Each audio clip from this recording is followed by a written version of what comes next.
Hello बच्चों, let us read the question. Question says let C1 and C2 be the graphs of the functions y is equal to x square and y is equal to 2x where 0 x जो है वो 0 से लेके 1 तक है, 0 से लेके 1 तक है. Let C3 be the graph of function y is equal to fx, 0 is less than equal to x is less than equal to 1, ये भी 0 से लेके 1 तक है. And f0 is equal to 0. For a point P on C1, let the lines through P parallel to the axis meet C2 and C3 at Q and R respectively. If for every position of P on C1, the areas of the shaded regions OPQ and ORP are equal, then determine fx. तो आइए सबसे पहले हम इसके लिए की concept देख लेते हैं. की कंसेप्ट, तो इस क्वेश्चन के लिए की कंसेप्ट क्या हो जाएगा. हमें पता है कि डेफिनेट इंटीग्रेशन का अगर हमें डिफरेंशिएशन करना हो तो उसका फॉर्मूला क्या होता है. Differentiation of a definite integral. तो जैसे हमारे पास इंटीग्रल है gt और ये gt से लेके ht इसकी लिमिट है और ये है fx dx. तो इसका हम कैसे करते हैं, हमें इसका डिफरेंशिएशन करना है. इसे हम लिख लेते हैं यहाँ पे d ओवर dx. तो हम इसका डिफरेंशिएशन करना है तो क्या होता है, ये होता है सबसे पहले हम अपर लिमिट का डिफरेंशिएशन कर देंगे यानी कि हो जाएगा h डैश t, फिर ब्रैकेट में f, फिर जो फंक्शन होता है उसकी जगह हम अपर लिमिट को रख देते हैं यानी कि क्या हो जाएगा एफ एच टी, ये हो जाएगा माइनस. अब उसके बाद हम लोअर लिमिट का डिफरेंशिएशन करेंगे तो हो जाएगा जी डैश टी और ये एफ, और यहाँ पे अब हम फंक्शन में एक्स की जगह जी टी पुट कर देंगे तो ये हो जाएगा एफ जी टी. तो इस तरह से हम एक डेफिनेट इंटीग्रल का डिफरेंशिएशन करते हैं. तो अब हमें यहाँ पे क्वेश्चन में एक ग्राफ दे रखा है तो उसको हम दोबारा से ड्रॉ करेंगे और जो यहाँ पे हमें कर्व दे रखे हैं उनकी हेल्प से. तो सबसे पहले हमें जो C1 दे रखा है ग्राफ वो किसका है, y is equal to x square का, और C2 जो हमें दे रखा है y is equal to 2x का.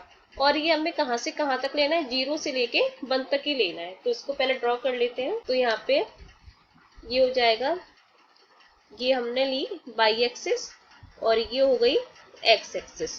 तो सबसे पहले हम ड्रॉ करते हैं C1 का जो कि है y is equal to x square. तो ये क्या है, एक अपवर्ड पैराबोला है लेकिन हमें कहाँ तक लेना है, 0 से लेके 1 वाले लेना है यानी कि फर्स्ट क्वाड्रेंट पे लेना है. तो इसको हम ऐसे ये ले लेते हैं. उसके बाद में C2 हमारा क्या है, वो है y is equal to 2x. तो ये हमारी स्ट्रेट लाइन है, कहाँ से कहाँ तक लेनी है, 0 से लेके 1 के बीच में लेनी है. तो ये कुछ हमारी इस तरह से ये जाएगी. इसे हम बोल देते हैं ये हमारा है y is equal to 2x और ये है y is equal to x square. अब क्या कह रहा है क्वेश्चन में, और यहाँ पर जो C3 है वो क्या है, y is equal to f x, जो कि 0 से लेके 1 तक ही है. तो इसको भी हम कर देते हैं. फिर उसके बाद में क्या कह रहा है कि f0 is equal to 0 for a point P on C1 let the lines through P parallel to the x axis meet C2 and C3 Q and R. तो इसको हम देखते हैं.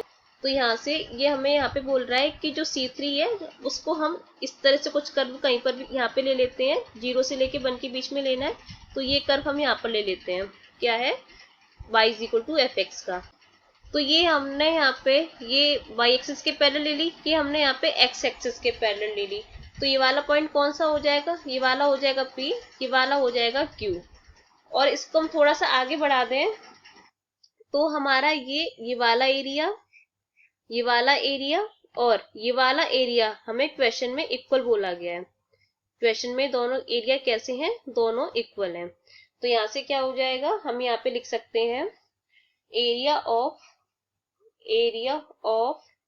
ओ P Q is equal to area of O P R. तो यहाँ से अब हम यहाँ पे लिमिट लेंगे तो लिमिट क्या हो जाएगी, अगर हम यहाँ पे x is equal to t बोल रहे हैं तो यहाँ पे क्या हो जाएगा, y इज इक्वल टू यहाँ पे टी स्क्वायर हो जाएगा. तो यानी कि ये हमारा टी स्क्वायर हो जाएगा. तो जो हमारा एरिया होगा OPQ का वो कहाँ से कहाँ तक आएगा, सबसे पहले 0 से लेके टी स्क्वायर, ये हम y एक्सिस के अलोंग ले रहे हैं 0 से लेके टी स्क्वायर, ये हमारा ये टी स्क्वायर है। फिर इसमें कौन सा ग्राफ आएगा, इसमें हमारा एक तो ये वाला लाइन का आएगा और इस कर्व का आएगा।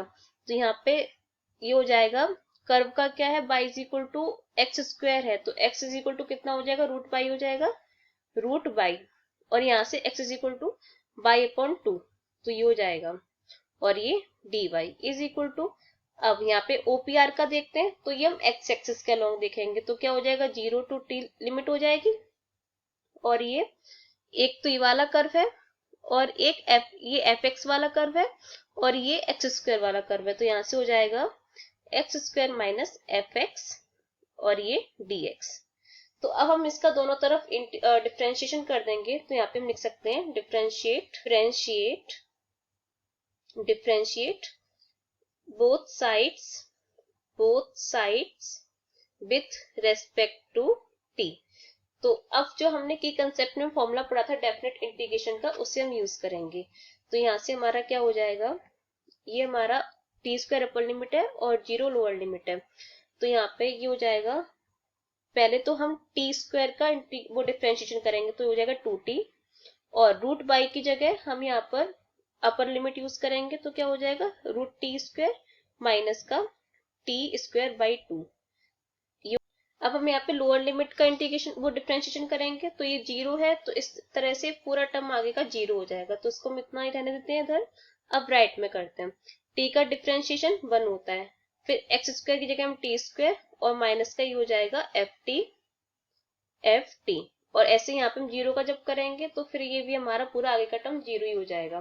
तो अब हमें इसको सिंप्लीफाई करके एफ टी की वैल्यू कैलकुलेट करनी है, तो यहाँ से क्या हो जाएगा, ये अंदर जब ये स्क्वायर से, तो पहले तो रूट कैंसिल हो जाएगा, 2t का अंदर मल्टीप्लाई करेंगे तो कितना हो जाएगा, 2t स्क्वायर माइनस का 2 से 2 कैंसिल, कितना बचेगा, t cube is equal to t square minus का एफ टी, तो माइनस का f t is equal to कितना हो जाएगा, माइनस का टी क्यूब और ये प्लस का टी स्क्वायर, यहाँ पे माइनस का टी क्यूब और प्लस का टी स्क्वायर, क्योंकि यहाँ पे ये 2t स्क्वायर और ये टी स्क्वायर दोनों जब माइनस हो जाएंगे तो ये प्लस का टी स्क्वायर बचेगा, और f t is equal to कितना हो जाएगा, ये हो जाएगा टी क्यूब माइनस का टी स्क्वायर, ये हो गया। तो अब हम यहाँ से t की जगह x पुट कर देते हैं, तो यहाँ से क्या हो जाएगा, f x is equal to x cube minus x square. तो हमसे क्वेश्चन में एफ एक्स की वैल्यू पूछी गई थी, जो कि ये आ गई है।